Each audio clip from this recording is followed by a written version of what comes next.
What's up, guys? Sub-Zero here, back for another VOD review. Today, doing a game from the Project PBE Major Finals. So everybody that you can see on the right side of our screen there were the final 8 players in Project PBE. They battled it out yesterday, and Smoky, or S1 Moki, ended up winning out overall. I'm still not 100% sure what the correct way to pronounce that player's name is, and Smoky sounds good. So congrats to them. Honestly, they played some really good games of TFT, but a lot of stuff that we've seen before, some Fast 9 stuff, some other stuff. And so I wanted to watch a game from the rank 1 Project PBE player and the player who did quite well on the day as well, Kaiweng here with the name Liquid Art, who just absolutely dominated all of the latter portion of Project PBE and played a very good game. Multiple games really on the final day. Was one of the 3 players who were in check at the end. So a great day of TFT. So we start off here with a Prismatic Augment, and we're in the levels are cheaper portal. So definitely a lot of interesting options here. Component Quest, I'm just a hater on, honestly. I know some people have taken it, but I would insta reroll this one. Hard Commit, I think, is actually pretty decent to this set. Definitely something that you could look at. Pandora's Items and opens some interesting reroll lines for sure. But we roll, and we take Comeback Story, which I thought was really interesting. This is not an augment that I've seen a lot of people like really excited to play, jumping for joy, like, oh my god, I can take Comeback Story. So yeah, I really just want to see how Kaiweng plays around it. You can see here he has this Coven Opener, which is really nice, and I think part of the reason why he thought about it. And honestly, okay, so some thoughts here, right? Just taking a peek around the lobby right now. This player has a very reasonable spot towards Caitlyn reroll, right? They have the Sejuani 2, they have a Caitlyn already, they have Half Quincy's Rageblade, they have a Radiant Warmogs in front line, they have the Scuttlecrab as well. My assumption in seeing Kaiweng take this augment with the opener that he's playing right now is that he was planning on this being a Caitlyn reroll game. I think that makes a lot of sense to play from Comeback Story, gives you enough of a front line that Caitlyn has time to ramp up things like Winsus, like Krakens, so you can just let her sit in the back line. Even with that extra tankiness, it's pretty solid that, she's not going to get clipped off by anything like a random, Ahri ult, as is quite scary. But I think he sees that other board there and says, okay, we got to pivot game plans because I'm not really going to be able to play Caitlyn in this spot when it's contested. But that's an interesting idea and definitely something I kind of want to stick a feather in my cap. That's not how you use the phrase at all. Try to remember that that's a line that I should try out as well as Comeback Story into Caitlyn. But yeah, that's clearly not going to be what we play this game because we sell off the extra Caitlyn in order to make 20 gold here. And yeah, okay, Giga Chad Kaiweng cleared out all his team planners. This guy's got 2 team planners right now. He's probably one of those players who just builds his team planner out in the moment, but he throws the Ahri planner. Yeah, and he's just going to build out a new team planner here with the idea that this is going to play into Aphelios. Okay, so this also makes a lot of sense. Honestly, the main reason I want to watch this spot is just to get us an idea for the subset of comps in Kaiweng's mind that you can play from Comeback Story, because this is always every single TFT set. This is a pretty specific augment. You can't really just play this into anything usually. Very often you want to play this into a lobby that likes the attack speed a lot and a lobby that likes the HP a lot. And that sounds obvious, but trying to figure out what comps those actually are oftentimes gets a little bit more complicated than that, and I'm interested to see, especially in a case like this where we end up going. So we have early pick prio on Carousel here. Kaiweng doing a lot of scouting here because the world really is his oyster in this spot here. He can kind of play whatever, and he opts to pick up a glove here immediately and says, okay, now I can play towards this line. I'm going to play towards an Ahri plus Set plus Ashe carry line.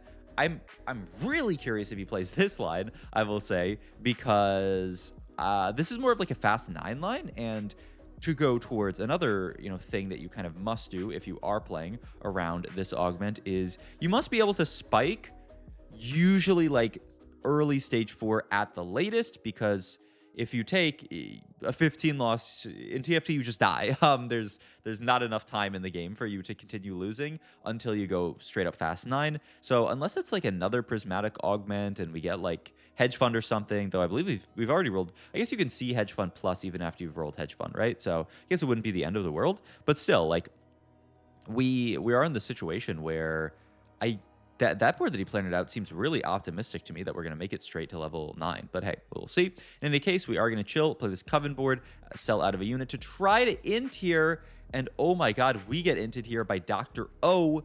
And I think that is going to be the end of our loss streak here. Really rough for Kaiweng. I mean, a very good job by Dr. O to grief him. Kind of crazy that Dr. O is birthday present, losing every single fight. And you can see Kaiweng hovering it. He's probably like, what is this guy doing? Birthday present into full open man? Like, who does that? You had to sell all the units, but whatever, all good. We do end up losing our loss streak, but as we've said a million times before, Coven is not one of those traits where when you lose the loss streak, your game is just over. We can still get to a decent cash out this game. It doesn't even really hinder our cash out that much. It really just hinders our ability to be 5 loss, 6 loss, 7 loss, etc.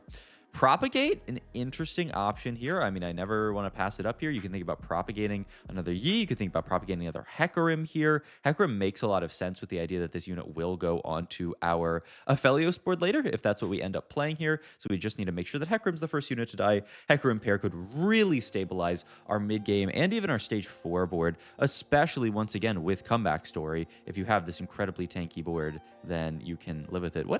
What happened there? Elise was the first unit to die? Is that what happened?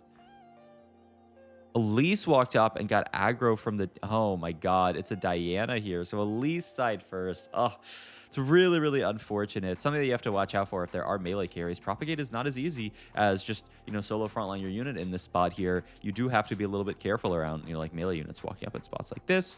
Magic Roll seems pretty reasonable, I would say. He's looking at Cyber Uplink, interestingly enough here, which I could see, I guess. We don't have a ton of items in this spot, but yeah, wow, the Cyber Uplink pickup. And then we find a Soraka in shop, so I think our game plan towards this type of line is starting to look a lot more reasonable. I mean, he still has the Ahri idea, and that's, I still think what we're... No, actually, he might team plan out a Soraka board now. Okay.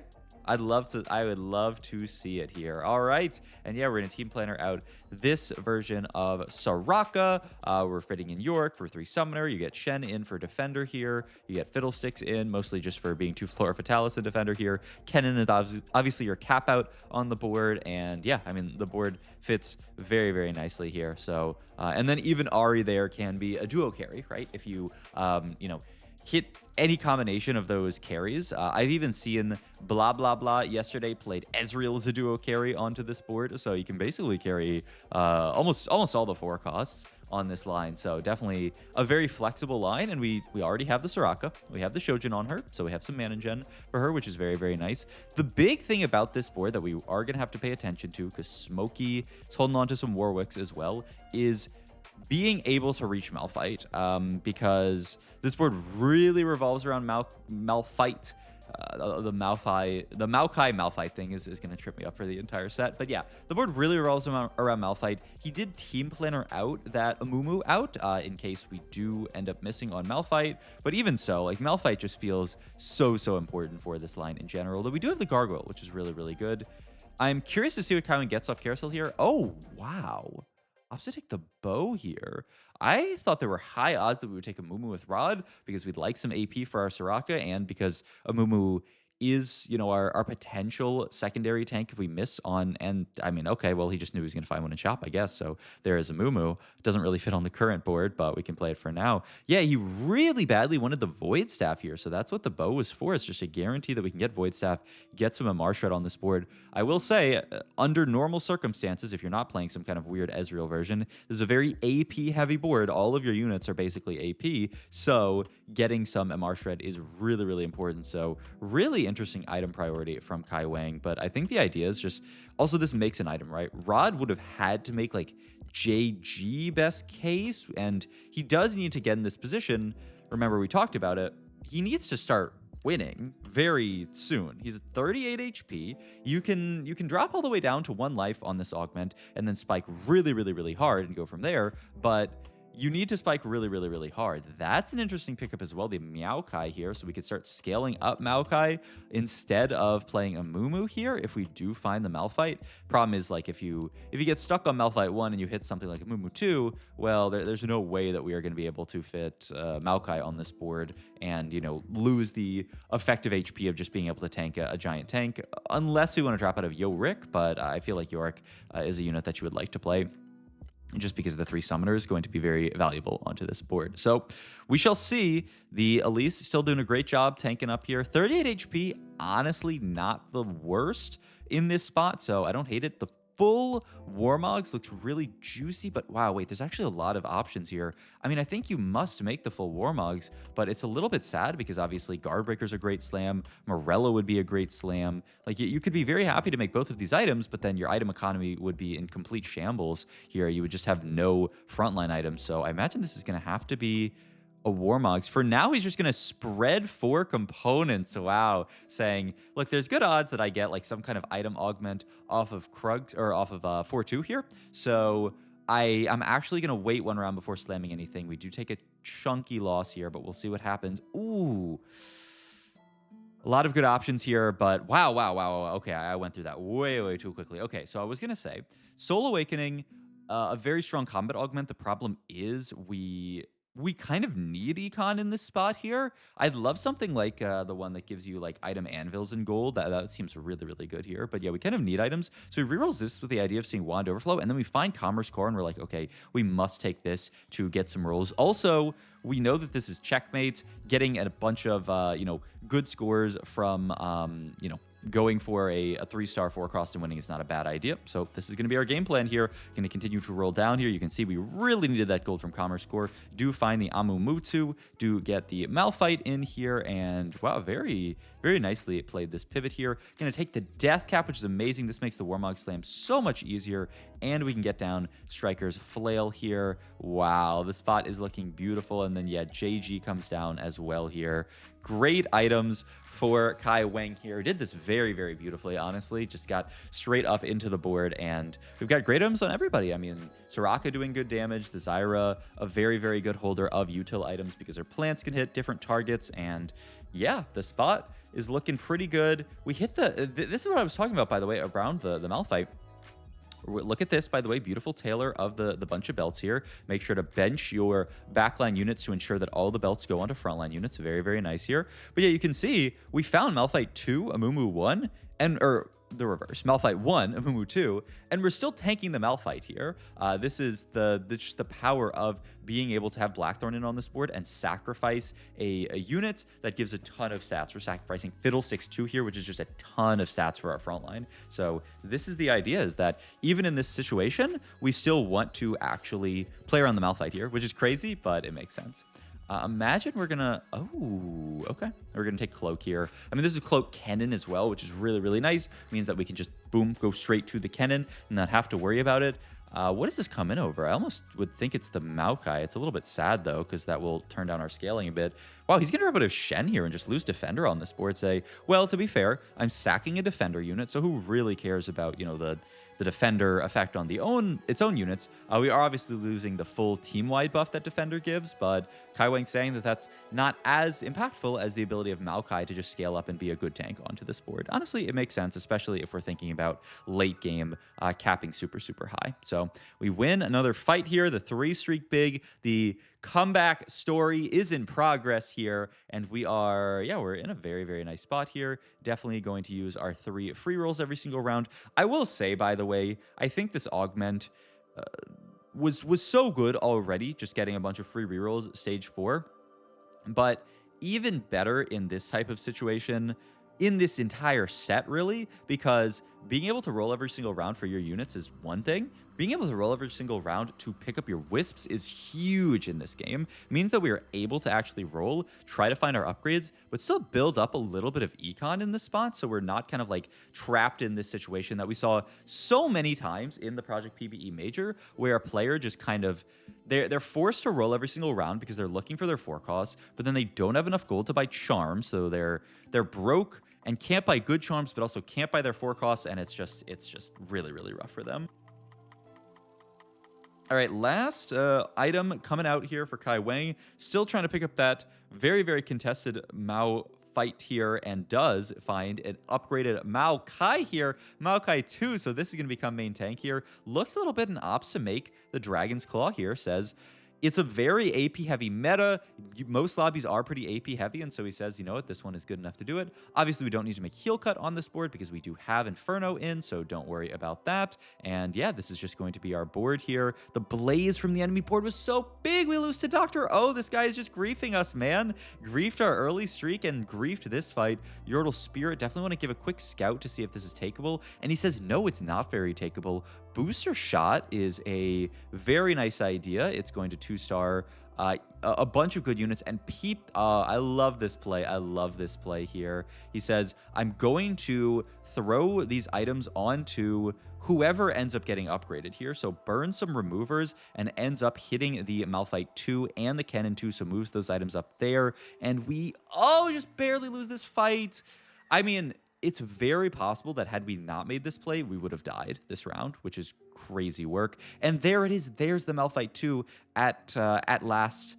At last, we do pick this up. We get the Malphite 2, and once again, better than the Maokai 2, crazy enough, just because those stats that Blackthorn is giving is insane on this board, and it scales so well with everything that we got going. The extra HP from Comeback Story, the extra Armor Namar from all of our items, the extra healing from Flora Fatalis. It's everything that you could ever want. Really nice fight here from the board, this entire board that we're playing here, and it allows us to get a little bit of breathing room. We are now at least top 6 here, but still not quite out of the forest yet in this set. Enchanted Wild. Ooh, that was a nice little I mean, honestly, I could have sold it better, my bad, but it was pretty decent. All right, we do pick up the Zyra 2F Carousel here. This is big. This is going to allow us to actually have a real duo carry on this board, because before that we were carrying random stuff, and then we can just move the Adaptive up to Maokai, solid tank item on our 2-star 5 cost. Ooh, this is a cool board. Who is playing this? This is Canbiz with the true Rift Beast reroll. Went for, oh my god, Pebbles 3, Cinderling 3, Mama Beak 3, and the Merkwolf 3. Sadly, it does end up going out in 6th here. It's such a cool board. I love this. And with the lucky gloves, that's actually like such a cool idea. I'm sad that it did not go as well for Canbiz. This is a comp that's been like very up and down the entire weekend. Definitely nice at like farming top 4s, top 3s with your like Pebbles 3 or your Cinderling 3, but I think in that spot he just wasn't able to maybe hit quickly enough to preserve HP. I don't know. It's wild. Rotate it into a Lux 2 Ari 2 board. Upside is we're opposite side of Lux, and we have some healing built into this board, or opposite side of Ari rather. So I think we might actually be able to win. Yeah. All right. All the Ari believers in chat in shambles here with Zyra plus Soraka just doing all of this damage. 10k, 11k for them. I mean, really, really good work by this board. One of the things that I thought was quite interesting about this board, we did kind of like a meta overview afterwards, after the tournament, with some high-low players, Wigwug, Marcel P, Kubikson, and Demacian Raptor. And one of the things that Marcel P brought up that I thought was really smart is that this board does just do damage if you're playing around Soraka as your main carry in a very different way than, you know, a normal Ari board does damage. This board actually has a lot of single targets. Soraka just focus fires down targets, which can allow you to kill units that you wouldn't normally be able to kill, like this Rengar. The problem is he ran straight to our backline. Oh no. Rest in peace, Kaiweng. Okay, we did get a top 4 there. Honestly, this comp, another player died. This could have actually been a top 3 here with different positioning. It's actually so heartbreaking. But I mean, that is how it goes sometimes. Positioning can be make or break this set. Well, I hope you guys enjoyed this video. As always, if you did, please like, comment, subscribe. This is the launch week for TFT. We have only a couple of days left before the set releases. If you want to hit the ground running with this set, go check out my Metafy in the description down below. Still have slots in Tacticians University and Legendary Tacticians. And I am doing a special Tacticians University session on Tuesday, this Tuesday. So tomorrow, that is going to be like a full overview of all the stuff you need to know ahead of launch for this set. So go check it out. I will see you guys there, and I will see you guys in the next video. Thanks for watching.